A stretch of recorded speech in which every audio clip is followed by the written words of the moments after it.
안녕하세요, 선생님. 서울에 살고 있는 1959년생 부부가구입니다. 결혼한 딸이 얼마 전 손자를 좀 키워달라고 해서 지금은 서울의 딸네 집에 들어가 함께 살고 있습니다. 그런데 궁금한 것이 있어요. 최근 남편과 둘이 살던 대전의 아파트를 팔아서 5억 원이 남았는데 이 돈을 어떻게 관리해야 할까요? 내년에 기초연금을 신청해야 하는데 현금을 많이 갖고 있으면 불리할 것 같은데 일단 딸에게 이체시켜 놓든지 아니면 찾아서 보관할까요? 아니면 작은 아파트를 사서 임대하면 어떨까요? 현금 5억 원. 도대체 어떻게 관리해야 기초연금에 유리할지 시원한 답변 부탁드립니다.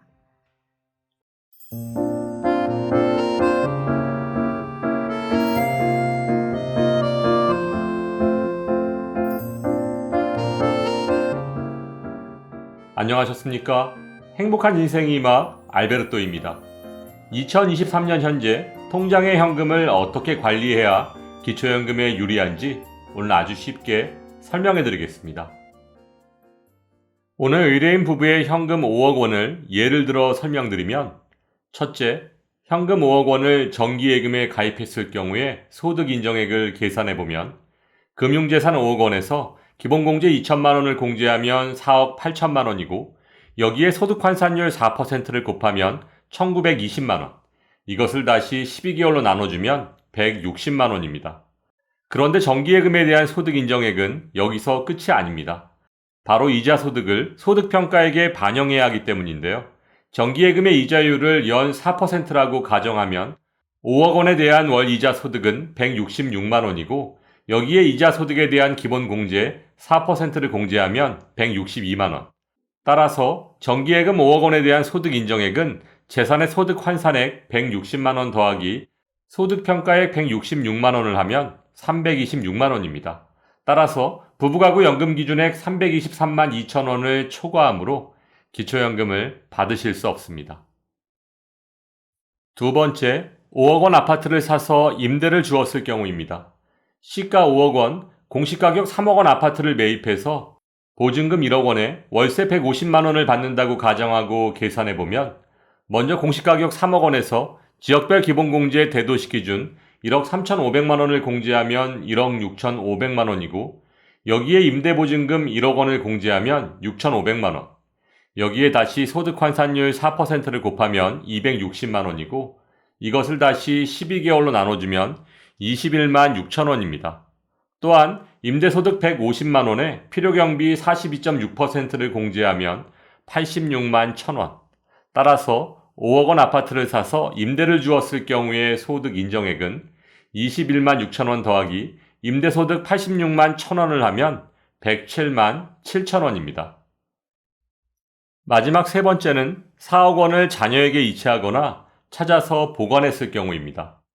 금융재산은 기초연금 신청 조사 당시를 기준으로 3개월 이내 평균 잔액을 기준으로 반영하고 있고, 2011년 7월 이후 발생한 모든 재산의 변동 내역을 조사하고 있습니다. 그런데 자녀에게 이체 또는 증여를 했거나 현금으로 인출했을 경우엔 모두 기타 증여재산으로 인정해서 부부가구의 경우 매달 270만 원씩 자연 소비분으로 차감하고 남는 금액을 금융재산에 포함시키고 있습니다. 따라서 5억 원이 금융재산에서 완전히 없어지려면 185개월, 즉 15년 4개월이나 소요된다는 것인데요. 노후자금도 잃고 기초연금도 못 받을 수 있으니 그리 좋은 방법은 아닌 것 같습니다. 그럼 지금까지 설명드렸던 세 가지 경우를 비교해보면, 첫째, 5억 원을 정기예금에 가입했을 때의 소득 인정액은 326만 원이고, 둘째, 5억 원 아파트를 매입 후 임대했을 경우 소득 인정액은 107만 7천 원. 셋째, 5억 원을 증여하거나 현금 인출했을 경우 5억 원이 금융재산에서 완전히 없어지려면 15년 4개월이 소요됩니다. 따라서 5억 원을 금융재산과 이자소득으로 관리하시는 것보다 일반 재산과 임대소득으로 관리하시는 것이 기초연금 52만 원을 받기에 훨씬 유리한 투자 방법이라고 할 수 있습니다. 또한 어르신들께서 궁금해하시는 건강보험 피부양자의 경우 재산요건과 소득요건 모두 부부 각각 반영하고 있습니다.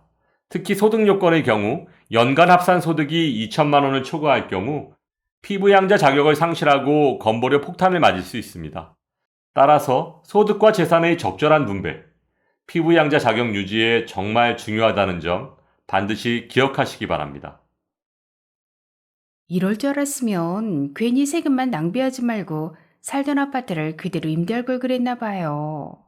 그런데 주식이나 보험 등 다른 금융재산은 기초연금 계산 시 어떻게 계산되나요? 먼저 은행에 저축한 보통예금, 저축예금 등 요구불 예금은 3개월 평균 잔액, 정기예금, 정기적금 등 저축성 예금은 잔액 또는 총 납입액을 기준으로 금융재산에 반영됩니다. 다음, 주식, 수익증권, 출자금 등은 최종 시세 가액, 연금저축은 정기적으로 지급되는 금액 또는 최종 잔액을 조사합니다. 또한 보험은 기초연금 신청 조사 당시의 해지 환급금을 기준으로 금융재산에 반영됩니다.